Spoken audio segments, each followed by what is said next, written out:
Namaskaram. Let's start with the chapter number 1, basic concept today. But before we enter into the chapter, let us give quick 5-10 minutes to understand the most important provisions of the income tax. Now I'll visit only the most important one. I have given you very detailed index, but I'll visit the most important one. And I have told you in the last lecture that we will be covering income tax in 4 phases. The first phase will be levy, the second phase will be computation mechanism, the third phase will be collection mechanism, and the fourth phase will be procedural aspect. So could you please tell me, we are into which act? We are into Income Tax Act 1961. This act is divided into sections, chapters and then sections. So section 1, come on, tell me, scope, extent, title and applicability. Section 2, definition, 2 types of definition, inclusive and exhaustive, positive and negative. Section 3, previous year. Previous year means a financial year. Previous year means a financial year immediately preceding the assessment year. Section 4, charging section, which talks about total income earned by a person in a previous year shall be assessed in assessment year at tax rates prevailing in Annual Finance Act. Okay. Section 5, scope of total income. 2 types of income, Indian income, foreign income. Indian income is equal to income accrued in India, income received in India, income deemed to be accrued in India and deemed to be received in India. Section 6 talks about residential status. 2 types of residential status, resident and non-resident, further divided into ordinary resident and non-ordinary resident. Section 6 talk about income deemed to be received in India. Section 8 talks about dividend income. Section 9 talks about income deemed to be accrued in India. Then section 10 talks about exempt income.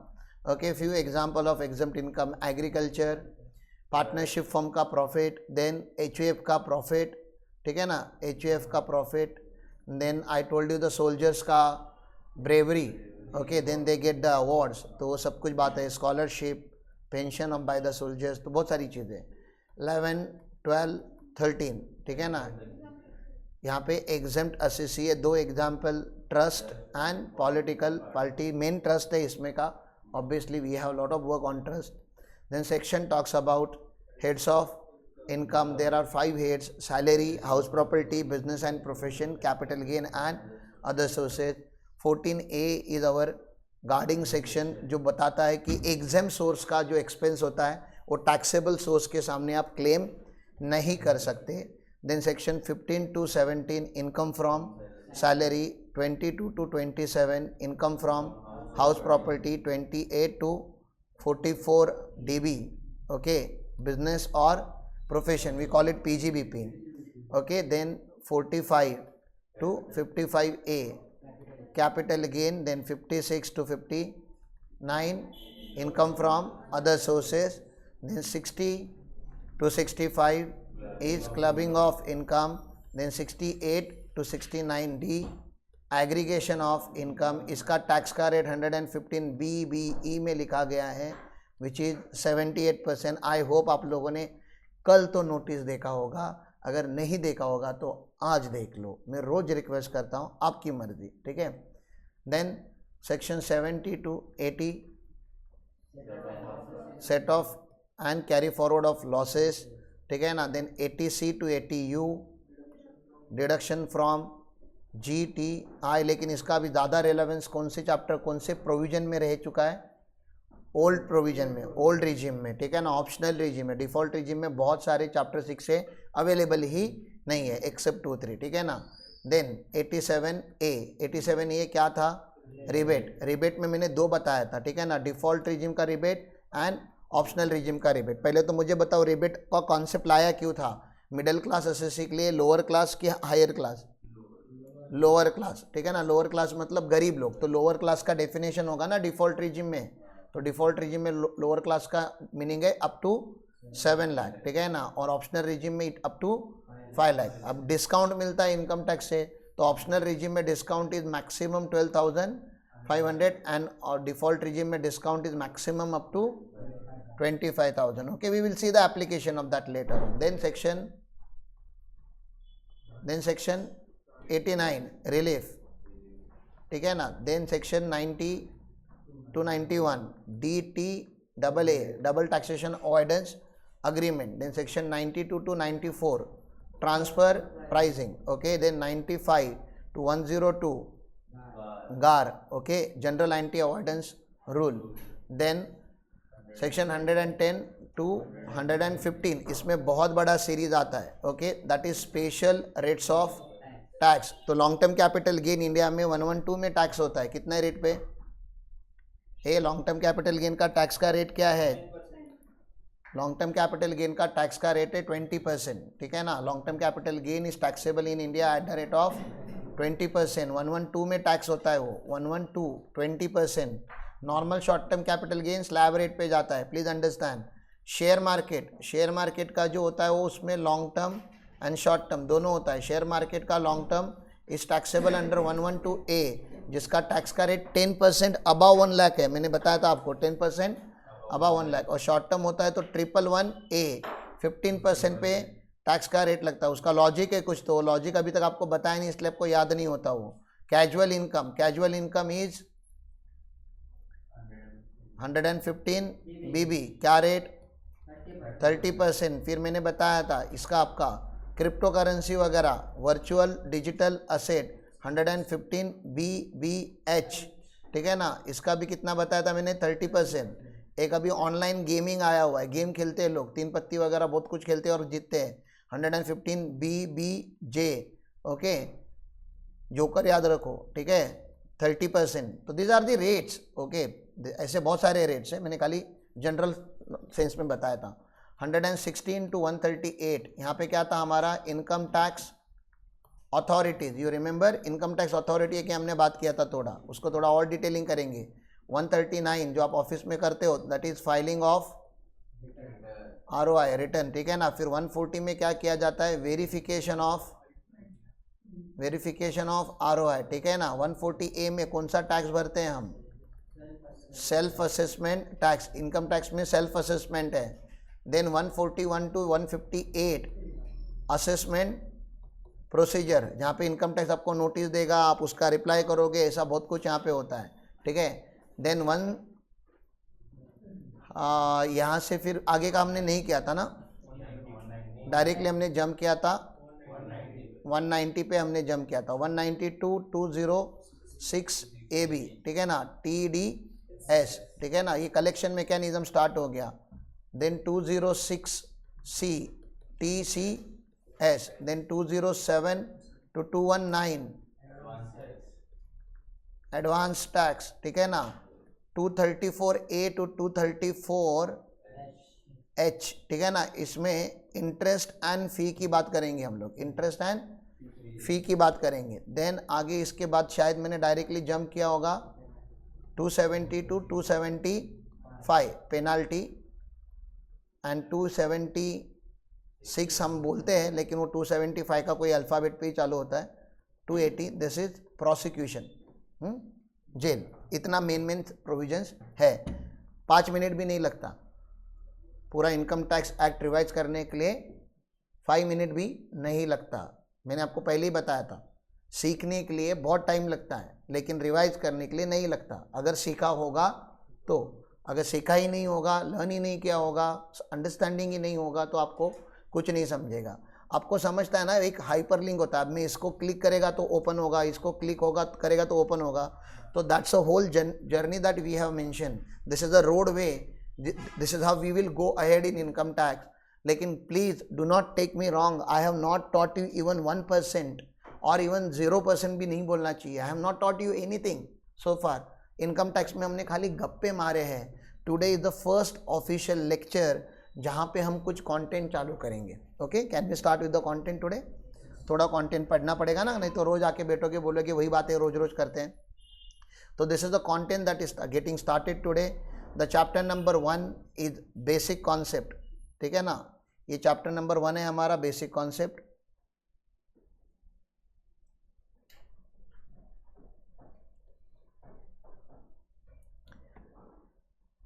Sir अगर आपके मन में कभी ऐसा आता है कि why do we pay tax, anyways you guys are matured, but अगर आपके मन में कभी ऐसा एक्सीडेंटली आता है वाई शुड आई पे टैक्स, या आपका क्लाइंट आपको बोलता है सर बताइए कि मैं टैक्स भरूँ ही क्यों, तो उसको बोलने का सर आपको टैक्स नहीं भरना है तो आपके पास पूरा चॉइस है sir, don't pay the taxes, you go to the jungle and stay in the jungle, ठीक है ना, because in forest we neither have direct tax nor indirect tax, ठीक है ना, वहाँ पे कोई नहीं आता, मतलब आप इनकम कमाओ, जो करना है करो, वहाँ पे आप किससे टैक्स कोई लेने आएगा नहीं।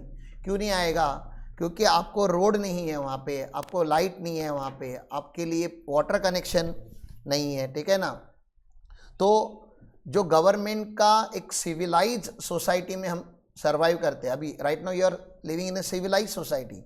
सिविलाइज सोसाइटी मतलब हमारे ऊपर अभी फॉरेन कंट्री में से कोई भी अटैक कर सकता है क्या? नहीं। क्यों नहीं कर सकता? क्योंकि हमारा डिफेंस है, ठीक है ना। हमारे इंटरनल में डिस्टर्बेंस हो सकता है क्या? राइट्स वगैरह हो सकते हैं क्या? नहीं। अगर होते भी है तो फिर कौन स्टॉप करने आ जाता है? पुलिस, ठीक है ना। अगर आपको किसी के अगेंस्ट आवाज़ उठानी है तो there is a court system, ठीक है ना। पूरा हमने इकोसिस्टम बना के रखा है जस्टिस का। Then we have roads, we have highways, we have airport, we have port, we have railway. आपको डायरेक्टली इनडायरेक्टली गवर्नमेंट आपके लिए कितना करता है आपको पता ही नहीं। आपको कोविड होने वाला था, आपको गवर्नमेंट ने वैक्सीन क्रिएट करके दे दिया। अभी अगर आपको कुछ होता है ना, आपके पास पैसे नहीं है, आप गवर्नमेंट हॉस्पिटल में जाके ट्रीटमेंट ले सकते हो। बचपन से लेके आपने पढ़ाई की है, गवर्नमेंट स्कूल से की है या कंसेशनल स्कूल से की है, again it was funded by government. Government बहुत कुछ करता है हमारे लिए। गवर्नमेंट कोई सेकेंड पार्टी है ही नहीं, वी आर द गवर्नमेंट। आपको पता है ना, गवर्नमेंट मतलब by the people for the people. तो हम सबने एक बनाया हुआ सिस्टम जो है that is government, we are the government. खाली हम day to day operations of government में पार्टिसिपेट नहीं कर सकते। So we have given vote to our MP and MLA. MP हमारे लिए देश रिप्रेजेंट करते हैं, देश मतलब सेंट्रल गवर्नमेंट में रिप्रेजेंट करते हैं, एंड एमएलए हमारा ओपिनियन जो होता है वो हमारे स्टेट लेवल पे ये रिप्रेजेंट करते हैं ना। Only thing is that we don't know the powers of our vote, that's the reason we take it very casually, ठीक है। तो yes, we are the people and people of India is running the nation, and to run the nation you need lot of money, isn't it? अरे घर चलाने के लिए कितना पैसा लगता है, तो सोचो देश चलाने के लिए कितना लगता होगा। तो कोई अगर मुझे पूछता है कि सर व्हाट इज टैक्स, वैसे टैक्स को अलग अलग लेवल पे अलग अलग तरीके से डिफाइन किया गया है, लेकिन I define tax in only 3 simple words. Taxation is nothing but cost of civilization. What is tax? Cost of civilization. You want civilization, you want better civilization, you want better roads, you want better highways, you want better infrastructure, you want best education system, you want best healthcare system in the country, you want everything to be best, isn't it? सब अच्छा होना चाहिए कि नहीं हमारे पास? बोलो। लेकिन आप टैक्स भरने के लिए रेडी हो क्या? सब लोग टैक्स भरने के लिए रेडी हो क्या? नहीं हो, ठीक है ना। तो कैसे मिलेगा best? So maximum people should start paying taxes. If we pay taxes, then we will get the best things in return. तो इसलिए we are getting average civilization because we are paying average taxation, ठीक है ना। You pay the best tax, then you will get best civilization. 140 crore plus का देश है हमारा साहब, ठीक है ना। उसको चलाना इतना आसान नहीं है, but that is the taxation I wanted to explain what it mean. In India, the tax structure is divided into 2 parts. There is a direct tax and then there is a indirect tax. मोटा मोटी direct tax indirect tax में difference क्या है? तो direct tax is administered by body called CBDT, which stand for central board of direct taxes, and indirect taxes are administered by body called CBIC, central board of indirect tax and custom, ठीक है ना।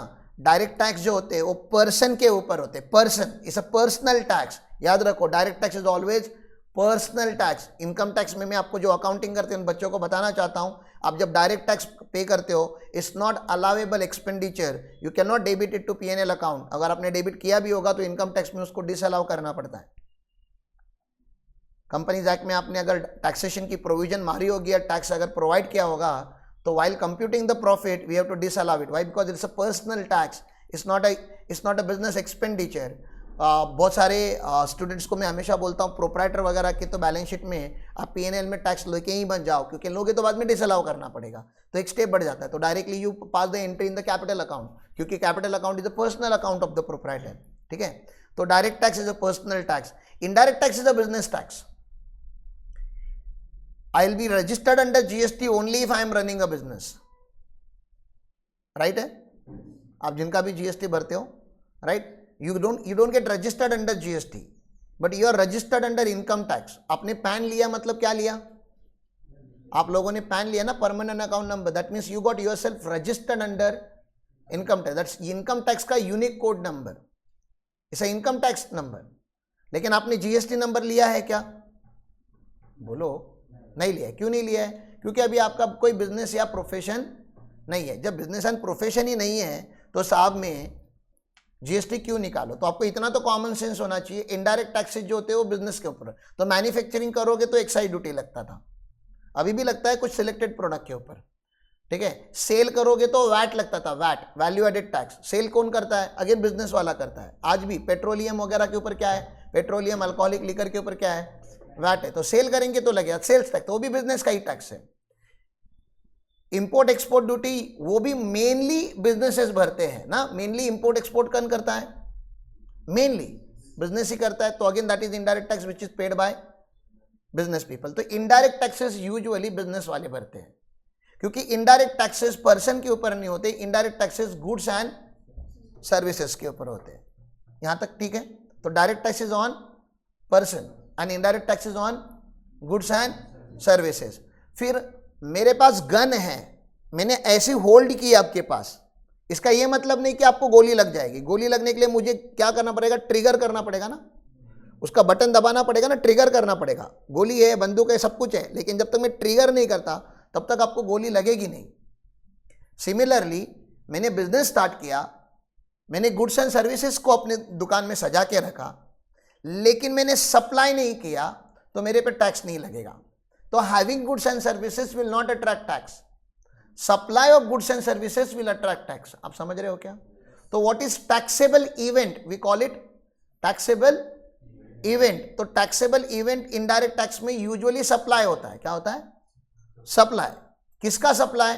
Supply of goods and services का. तो वैसे income tax में we all are person. Person का definition मतलब individual, HUF, AOP, BOI, company, firm, LLP, local authority, artificial juridical person. तो पर्सन तो हम सब है. You are also a person, but you don't pay income tax. क्यों? क्योंकि ट्रिगर नहीं हुआ है अभी तक. क्या ट्रिगर नहीं हुआ है? टैक्सेबल इवेंट आपको अप्लाई नहीं हुआ है, आपको लेवी नहीं लगी, आपको एम्बिट लगा नहीं है. क्यों? अरे क्योंकि पर्सन होना जरूरी है, ठीक है, that is part 1. What is part 2? Person का इनकम होना चाहिए ना. इनकम टैक्स लगने के लिए you need to have an income. तो there is a person and then there is a income. समझ में आ रहा है? ये दोनों हो जाता है तो ही आपको क्या लगता है फिर? Income tax. मैंने आपको कॉन्स्टिट्यूशन का थोड़ा बहुत नॉलेज दिया था. पहले लॉ बनेगा कि पहले टैक्स लगेगा?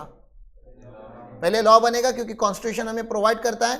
तो इंडिया में जब पर्सन इनकम कमाता है तो उसको इनकम टैक्स भरना होता है. ये वाला सेंटेंस क्लियर है? In India if you are a person and earn income, then you have to pay which tax?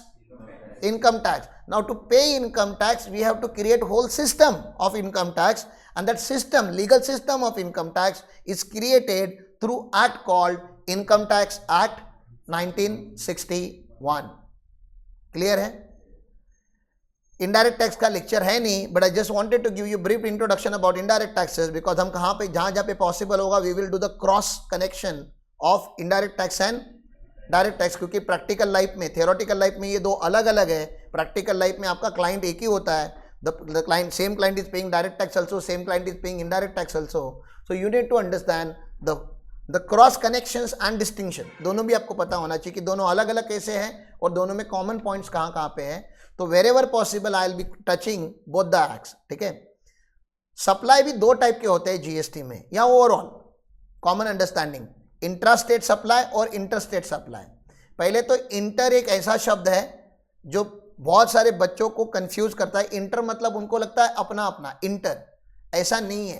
तो याद रखो, there is national team and then there is a international team. International मतलब क्या होता है?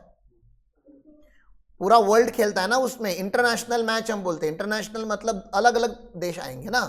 तो inter caste marriage मतलब अपने कास्ट का मैरिज कि बाहर के कास्ट का मैरिज? बाहर के कास्ट का marriage, inter caste, international, inter state, inter school competition. तो inter is outside, inter is not within, समझ में आ रहा है? तो उसका अपोजिट क्या है? Intra. Intra is with in, ठीक है ना? तो सप्लाई दो टाइप के होते हैं, with in the state and outside the state. ये समझ में आ रहा है? विद इन द स्टेट को क्या बोलेंगे? इंट्रा स्टेट सप्लाई, और आउटसाइड स्टेट को क्या बोलेंगे? Inter state supply. When with in the state supply होता है इनडायरेक्ट टैक्स का, महाराष्ट्र का गुड्स महाराष्ट्र में सप्लाई होता है, गुजरात का गुड्स गुजरात में सप्लाई होता है, दिल्ली का गुड्स दिल्ली में सप्लाई होता है। तो दो टैक्सेस आपको भरने पड़ते हैं, एक आपके स्टेट गवर्नमेंट को और एक आपके सेंट्रल गवर्नमेंट को, क्योंकि दोनों गवर्नमेंट आपके लिए फैसिलिटी डेवलप कर रहे हैं। There is a state highway within your jurisdiction, then there is a national highway also, there is a state run schemes for subsidies and गरीब लोग, there are central run scheme, ठीक है ना? Police जो होती है वो state की होती है, आर्मी जो होती है वो सेंट्रल की होती है। तो दोनों गवर्नमेंट आपके लिए काम कर रहे हैं। तो आपसे टैक्स भी कितनी गवर्नमेंट लेंगी? दो गवर्नमेंट टैक्स लेंगी। तो इसलिए वहां पे CGST एंड SGST लगता है, CGST एंड ये दोनों लगता है, दोनों। तो दोनों भी वो मतलब 50-50% है। मतलब अगर GST का रेट 18% होगा तो this people will take 9%, this people will take 9%। अगर GST का रेट 5% है तो this people will take 2.5 and this people will take 2.5। तो आधा आधा 50-50, ठीक है ना? आधा तुम्हारा आधा हमारा, ऐसा स्टेट एंड सेंट्रल दोनों बांट के लेते हैं। ओके, इनकम टैक्स ऐसा होता है क्या? आधा तुम्हारा आधा हमारा? नहीं, इनकम टैक्स 100% किसका?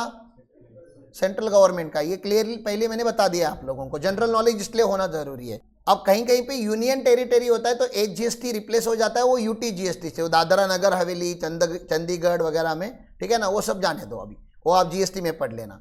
इंटरस्टेट मतलब एक स्टेट से दूसरे स्टेट में माल जा रहा है। तो गुजरात से जब माल कर्नाटका जाएगा और कर्नाटका से जब महाराष्ट्र आएगा तो सेंट्रल गवर्नमेंट तो हमारे लिए कॉमन है, सेंट्रल गवर्नमेंट का कोई टेंशन नहीं है। लेकिन बताओ स्टेट गवर्नमेंट कौन सी स्टेट गवर्नमेंट टैक्स लेगी? महाराष्ट्र से माल अगर गुजरात गया तो कौन सी गवर्नमेंट टैक्स लेगी? सेंट्रल तो ले लेगी अपना हाफ, स्टेट का बताओ। अब दोनों झगड़ा करेंगी कि नहीं? महाराष्ट्र बोलेगा प्रोड्यूसर हमारा, गुजरात बोलेगा बायर हमारा। महाराष्ट्र बोलेगा सेलर हमारा, गुजरात बोलेगा हमने पैसा दिया, महाराष्ट्र बोलेगा हमने पैसा लिया। अरे दोनों झगड़ा करेंगे ना। वो बोलेंगे हमको डेवलपमेंट की जरूरत है, वो बोलेंगे हमको भी डेवलपमेंट की जरूरत है। हम बोलोगे आपके पास बहुत सारे बिजनेसमैन हैं, ये बोलेंगे नहीं तुम्हारे पास भी कहाँ कमी है, और तुम्हारे पास कमी तो तुम्हारा प्रॉब्लम है। हम लोग यूनाइटेड है कि डिवाइडेड है? We are united states of India और डिवाइडेड स्टेट्स ऑफ इंडिया। तो मैं हमेशा इसको एक्सप्लेन करने के लिए एक बात बताता हूँ, ठीक है ना? अगर इंडिया का पाकिस्तान मैच होगा तो कौन जीतना चाहिए? इंडिया जीतना चाहिए, ठीक है ना? मैं अज्यूम करता हूँ अभी ना वी हैव डिफरेंट स्टेट का people here, but let us assume you all belong to Maharashtra, ठीक है ना? महाराष्ट्र कर्नाटक का मैच होगा तो कौन जीतना चाहिए? ऑब्वियसली महाराष्ट्र जीतना चाहिए, ठीक है ना? फिर उसमें भी हम लोग जो आते हैं वो साउथ महाराष्ट्र में आते हैं, ठीक है ना? साउथ महाराष्ट्र और नॉर्थ महाराष्ट्र का अगर मैच होगा तो साउथ महाराष्ट्र जीतना चाहिए, ठीक है ना? महाराष्ट्र में भी, ठीक है ना, मान लेते अपन लोग मुंबई के लोग हैं, ठीक है ना? मान लेते, ठीक है, लेट्स अज्यूम कि हम लोग मुंबई के लोग हैं, तो मुंबई पुणे मैच है तो कौन जीतना चाहिए? ऑब्वियसली मुंबई में भी आपको पता है अलग अलग लाइन होते हैं, वेस्टर्न लाइन, सेंट्रल लाइन। मान लेता हूँ कि हम लोग वेस्टर्न वाले, ठीक है ना? वेस्टर्न वर्सेस सेंट्रल का मैच है तो कौन जीतना चाहिए? वेस्टर्न जीतना चाहिए। वेस्टर्न में भी दो स्टेशन के बीच में मैच है, ठीक है ना? कोई भी दो स्टेशन आप ले लो, स्टेशन 1 स्टेशन 2, हम स्टेशन 1 से बिलोंग करते हैं तो स्टेशन 1 जीतना चाहिए। स्टेशन 1 में भी आपको पता है ईस्ट और वेस्ट होता है, अपन वेस्ट वाले लोग हैं कि ईस्ट ले लो, अच्छे लोग वेस्ट में होते हैं तो वेस्ट वाला ले लेते हैं, अपन लोग वेस्ट वाले होते हैं, ठीक है ना? तो वेस्ट, हाँ तो वेस्ट ईस्ट है तो कौन जीतना चाहिए? उसमें भी दो कॉलोनी थे, कॉलोनी 1 कॉलोनी 2, ठीक है ना? कॉलोनी ए कॉलोनी बी, कॉलोनी ए में हम रहते, कौन जीतना चाहिए? कॉलोनी ए में भी 5 बिल्डिंग है, उसमें का बिल्डिंग नंबर 3 में हम रहते हैं, 3 का सबके साथ मैच है तो 3 जीतना चाहिए। अपने भी 3 वाले मैच पे क्या बोलता हूँ, अलग अलग फ्लोर है, ठीक है ना? अपना फ्लोर नंबर 5 है, 5 का मैच अभी फाइनल मैच चालू है 7 के साथ, कौन जीतना चाहिए? 5। अपने भी फ्लोर पे बहुत सारे 12 घर है, ठीक है ना? अपना रूम नंबर 11 है, ठीक है ना? रूम नंबर 11 है, room number 11 versus room number 12 का मैच चालू है, कौन जीतना चाहिए? 11। आपके घर में बड़ा भाई छोटा भाई दोनों के बीच में मैच है, कौन जीतना चाहिए? अपन छोटा भाई, छोटा भाई। समझ में आ रहा है आपको? And you say you are united, fundamentally you are divided and you are selfish and there is nothing wrong about it. लेकिन प्रॉब्लम ऐसा है कि ऐसा सब सोच रहे हैं, तो ऐसी बाजू वाली स्टेट भी सोच रही है और ऐसा हम भी सोच रहे हैं कि हमारा ग्रोथ हो, उनका कम हो, उनका कम हो कि नहीं हो हमको प्रॉब्लम नहीं, लेकिन हमारा भला हो जाए, ठीक है ना। ऐसा हर स्टेट सोचती है। तो हम डिवाइडेड है, तो झगड़ा बहुत बड़ा होने वाला था। तो गवर्नमेंट ने बोल दिया ऐसे काम करो, एक स्टेट से दूसरे स्टेट में जब भी माल जाता है तो क्योंकि फाइट पॉसिबल है और हम लोग हर बार फाइट को रिजॉल्व करने नहीं बैठ सकते, उन्होंने बोला दोनों स्टेट हट जाओ, पूरा टैक्स हम लेंगे। अब दोनों स्टेट की जली, पहले तो किसी एक स्टेट की जलने वाली थी, गवर्नमेंट ने दोनों को बाजू किया। और फिर गवर्नमेंट ने क्या बोला, सेंट्रल गवर्नमेंट ने क्या बोला कि पूरा 100% टैक्स कौन लेगा, सेंट्रल गवर्नमेंट। जब एक स्टेट से गुड्स दूसरे स्टेट्स में जाएंगे, एक स्टेट से सर्विस दूसरे स्टेट में जाएगी, इसको बोलते हैं integrated GST, IGST, integrated GST. ये समझ में आ रहा है? आगे जाऊं। Integrated GST is getting collected by the central government, लेकिन पैसा पूरा सेंट्रल गवर्नमेंट अपने पास नहीं रखती। They divided between central and state, 50-50 करते हैं, but they give 50% to that state जहां पे अल्टीमेट कंज्यूमर लोकेटेड होता है। GST is the consumption based tax. GST क्या है? प्रोडक्शन बेस्ड नहीं है, इनकम बेस्ड नहीं है, डेस्टिनेशन बेस्ड है। डेस्टिनेशन समझते हैं आपको? गुड्स कहां से निकला वो इंपॉर्टेंट नहीं है, गुड्स लास्टली कहां पे गया, लास्ट शायद दिल्ली से निकला, कर्नाटका में आया, कर्नाटका से फिर तमिलनाडु में गया, तमिलनाडु से महाराष्ट्र में आया, गुड्स 5 स्टेट घूम के आया हुआ है, हमको उससे लेना देना नहीं है। लास्ट डेस्टिनेशन किधर था गुड्स का? महाराष्ट्र। तो टैक्स किसको मिलेगा? महाराष्ट्र को मिलेगा। That's a responsibility of home, state का है कि सेंट्रल का है? सेंट्रल का है, क्योंकि स्टेट को देते तो स्टेट वाले झगड़ा करते, या झगड़ा भी नहीं करते, पैसे नहीं देते आपको, मतलब आपका अक्रू तो होता लेकिन रिसीव्ड नहीं होता, ठीक है। तो ये क्लियर है? तो that is IGST। Obviously again we have to learn lot of things about IGST in GST law. Then there is nation to nation ना, एक स्टेट से दूसरे स्टेट में जैसे होता है वैसे एक नेशन से दूसरे स्टेट में भी चीजें जाती है, सर्विस भी जाती है और गुड्स भी जाता है। तो import and export of service, याद रखो, import and export of service GST law ही कवर करता है। Import of service and export of service is covered by GST law. लेकिन import of goods and export of goods ये जो industry है that is not govern by GST law, is govern by customs law. समझ में आ रहा है आपको? एक नया लॉ आपको बता रहा हूं, कस्टम्स लॉ। और कस्टम्स लॉ में हम कस्टम्स ड्यूटी भरते हैं, ठीक है ना। तो कस्टम्स लॉ का जो एक्ट है वो customs act 1961, but this is applicable, this customs act is applicable only for goods, ठीक है ना। इंपोर्ट एंड एक्सपोर्ट ऑफ अगर सर्विसेज करेंगे तो कौन सा लॉ लगेगा?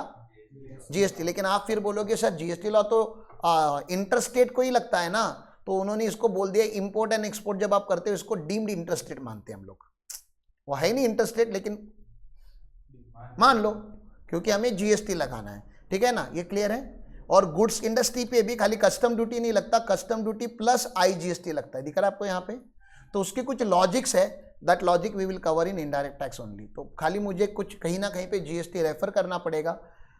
और कल विनायक सर ने बोला था कि राम सर अगर हमें बजट का वेट करना है डायरेक्ट टैक्स के लिए तो let start with indirect tax. लेकिन इनडायरेक्ट टैक्स चालू करने से पहले विनायक सर आपके साथ ग्रुप पे एक एक्सेल शीट शेयर करेंगे जो चैप्टर नंबर 1 ऑफ GST का है, जिसमें कभी ज़िंदगी में अमेंडमेंट आ नहीं सकता, क्योंकि वो हिस्ट्री है GST का। इतिहास नहीं बदल सकते ना आप फ्यूचर बदल सकते हो।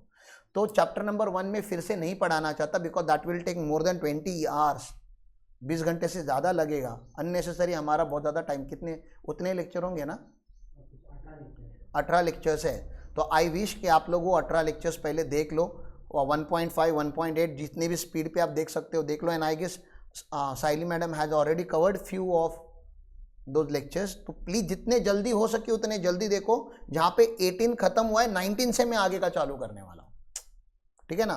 तो I'll be covering some chapters of GST also simultaneously and some chapters of income tax। तो आपको दोनों लॉ साइमल्टेनियसली पढ़ने पड़ेंगे, ओके। क्योंकि आप काम भी दोनों करते हो ऑफिस में, आप GST का भी काम कर रहे हो और इनकम टैक्स का भी काम करते हो, ठीक है। चलो आगे। This act is divided into chapter into section, subsection, clauses, सब क्लॉजेस। ये आपको पता है कौन सा एक्ट? Income tax act. वैसे तो सारे एक्ट का वैसा ही है, all this act that we referred, CGST, HGST, IGST, customs, इन सबका डिवीजन ऐसे ही बना है। तो you understand the one law properly. मैं क्या हमेशा बोलता हूँ, एक लॉ को बहुत अच्छे से समझ लो, एक बार एक लॉ आप अच्छे से, जिंदगी का पहला एक्ट जब आप अच्छे से समझ लेते हो, ठीक है ना, बाकी सारे एक्ट आपके लिए केक वॉक बन जाता है, because you know the structure of law. This is how the law is created, this is how law maker thing, this is how parliament thing, this is how the supreme court things. तो ये आपको पता चल जाता है. एक आप लोगों का लॉ इसलिए वीक है क्योंकि आपने किसी भी एक लॉ को सच्चे दिल से चाहा नहीं है, सच्चे दिल से पढ़ा नहीं है. That's the reason your law is weak. लेकिन जिस दिन आप किसी भी एक को randomly, I am not talking about income tax because I love income tax, I don't want you people also to fall in love with income tax. If that happens then it's nothing less then miracle. लेकिन अगर आप लोगों को income tax नहीं अच्छा लगता, no matter. अच्छा, एक छोटा, फिर आप ऐसा मत करो कि 18 पेज का कोई लॉ उठा लो और वो पढ़ लो. एनी लॉ मतलब एनी कमर्शियल बड़ा लॉ जिसमें 5,000 10,000 पेजेस का कंटेंट होता है. कंपनीज एक्ट है, इनकम टैक्स एक्ट है, जीएसटी एक्ट है, ऐसा कोई एक बड़ा लॉ उठाओ जिसमें पढ़ने जैसा बहुत कुछ है. And income tax act is a never ending act. मतलब ये कहाँ शुरू होता है वो पता है मुझे, कहाँ एंड होता है मुझे नहीं लगता किसी को पता होगा. Not only me, even the people who are teaching for last 40 years and all, if I go and ask them, sir income tax पढ़ के हो गया क्या आपका पूरा, तो I assume everybody will have the same answer, नहीं sir अभी चालू है. It's a never ending act. लेकिन never ending act है, फिर भी कहीं ना कहीं से तो शुरू करके कहीं तो खत्म करना तो पड़ेगा आपको एक बार तो, ठीक है ना. So that you will start understanding it. उसके डेप्थ में कितना जाने का वो नेवर एंडिंग है, लेकिन सरफेस तो उसका डिफाइन है कि सरफेस पे इतना नॉलेज आपको होना चाहिए. तो let's start getting the surface वाला knowledge. There is a difference between direct tax and indirect tax. I don't think so. I have to teach you here. You should learn this in indirect tax only. पहले direct tax होता क्या है वो समझ लो, लेकिन थोड़ा थोड़ा क्योंकि जस्ट कॉन्सेप्ट आया है अभी रास्ते में तो बता देता हूँ. अभी मैंने खुद बोला कि जो इंसिडेंस एंड इम्पैक्ट होता है वो सेम पर्सन के ऊपर होता है. सेम पर्सन मतलब जिसके ऊपर इनकम टैक्स एप्लीकेबल होता है वही भरेगा ना. मेरा इनकम टैक्स आप थोड़ी ना क्या भरोगे, because I earn the money so I should pay the tax. लेकिन इनडायरेक्ट टैक्स में ऐसा नहीं होता. इनडायरेक्ट टैक्स में वोडाफोन को टैक्स भरना है, जीएसटी भरना है, but Vodafone collected from the customer ना. मैकडोनल्ड पिज्जा हट को टैक्स भरना है, but McDonald Pizza doesn't pay from there pocket, they will collect it from the customer. As a CA firm हमें भी टैक्स भरना होता है, हम हमारे पॉकेट से नहीं भरते, हम हमारे बिल में 18% चार्ज करके कस्टमर से लेते हैं एंड वी पे. तो what is happening in indirect tax, we shift the burden to the consumer, क्योंकि अल्टीमेटली टैक्स भरना किसको चाहिए, इनडायरेक्ट टैक्स कंज्यूमर को. क्यों, कंजम्पशन बेस्ड टैक्स है. You don't want to pay tax, don't consume. अरे आपने अगर गाड़ी ली नहीं तो आप गाड़ी के ऊपर जीएसटी भरोगे ही नहीं, और अगर आपने गाड़ी ली तो मारुति क्यों भरेगा जीएसटी. जीएसटी तो आपको भरना चाहिए ना. आप मारुति को दोगे, मारुति गवर्नमेंट को देगा. लेकिन अगर आपने मारुति को नहीं दिया तो मारुति को तो गवर्नमेंट को देना ही पड़ेगा, वो फिक्स है. सप्लायर ये नहीं बोल सकता मेरे रिसीवर ने मेरे को, आप ऐसा नहीं बोल सकते मेरे पास एक क्लाइंट आया था, मैंने उसको 1 लाख रुपए का बिल दिया सर और 18,000 जीएसटी लगाया, ठीक है ना, क्लाइंट रोने लग गया. क्या आपकी और हमारी बात तो हो गई थी 1 लाख की, अभी आपने 18,000 एक्स्ट्रा चार्ज किया. सर वो मैंने नहीं चार्ज किया है, वो गवर्नमेंट ने चार्ज किया है. आप क्लाइंट को पूरा लॉजिक समझा के खत्म हो गए, लेकिन क्लाइंट बोलता है नहीं सर मैं तो दूंगा आपको 1 लाख ही, I will pay only 1 lakh. ठीक है ना. ये आपको क्लाइंट क्या बता रहा है, क्लियरली बोल रहा है. Now you can you tell government कि मुझे क्लाइंट ने मेरा तो 1 लाख रुपया दे दिया है, आपका 18,000 नहीं दिया है, आपको प्रॉब्लम है उससे जाके ले लो. ऐसा हो सकता है क्या, नहीं. GST law is very clear. It is the responsibility of supplier to collect tax and pay. Government कल आके मेरे को इतना ही बोल सकता है सर वो जो 1 लाख है ना वो इंक्लूसिव ऑफ जीएसटी है.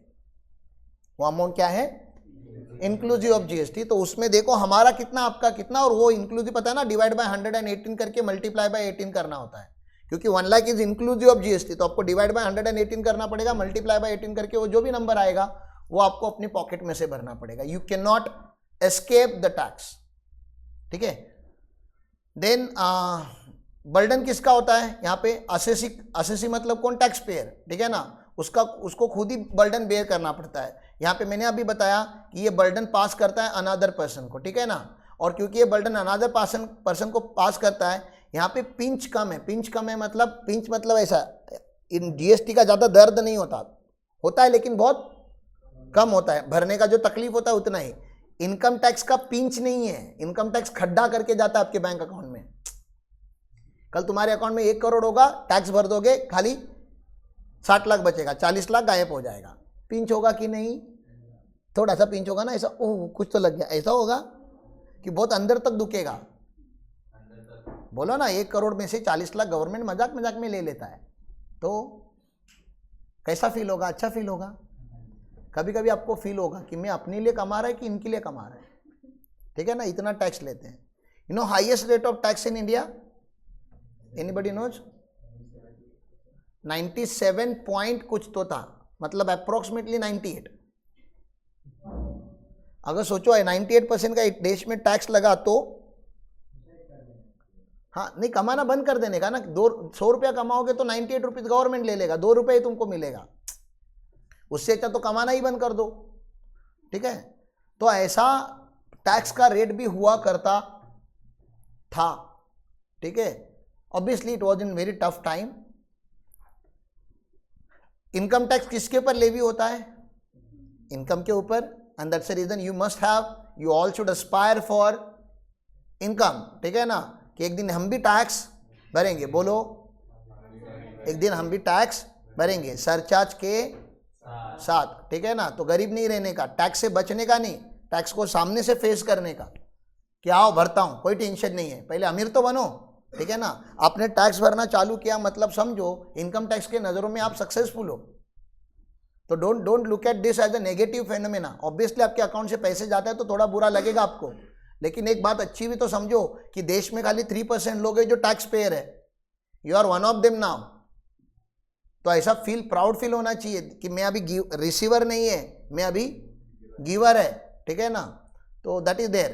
तो goods and services, indirect tax goods and service के ऊपर लगता है, वो तो आप सभी भर रहे हो ना। आपको पता नहीं होगा कि आपने इनडायरेक्ट टैक्स भरना चालू किया है, लेकिन जब फर्स्ट टाइम आप पैदा हुआ रहेगा, तभी तो पैदा हुआ रहेगा ना।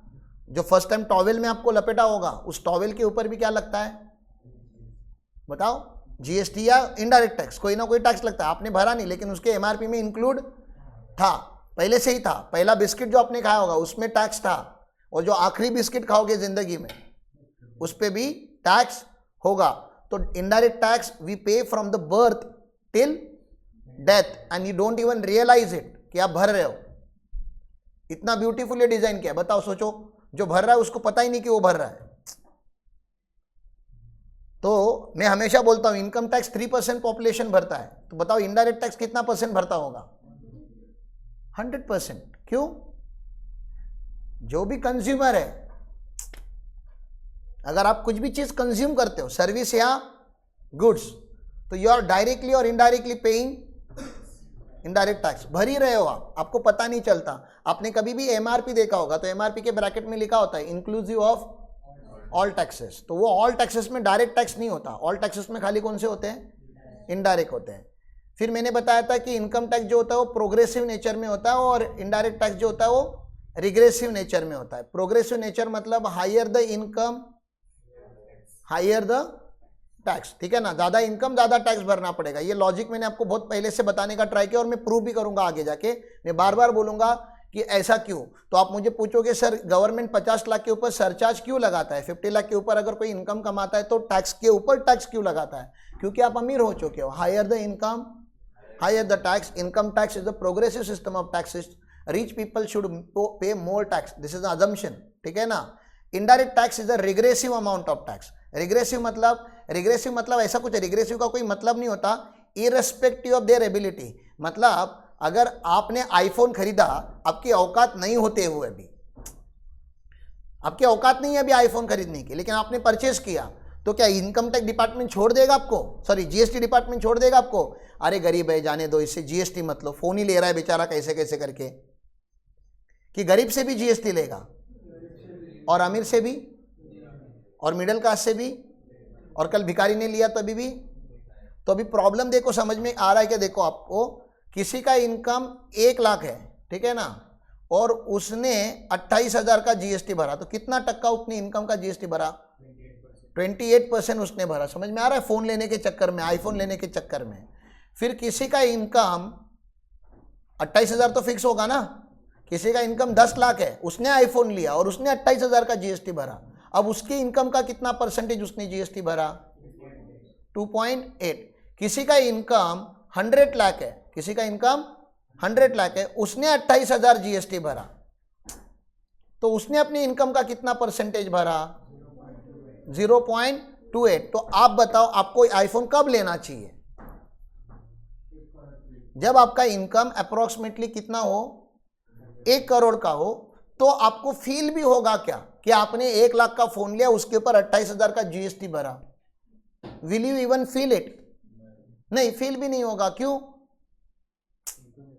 इनकम इतना ज्यादा है आपका कि 1,00,000-1.5 लाख रुपया आपके लिए अभी मायने नहीं रखता। It's not even 1% of your income.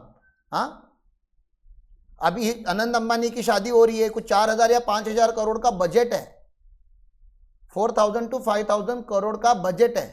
क्या लगता है गरीब हो जाएंगे वो शादी करने के बाद? वो लोग,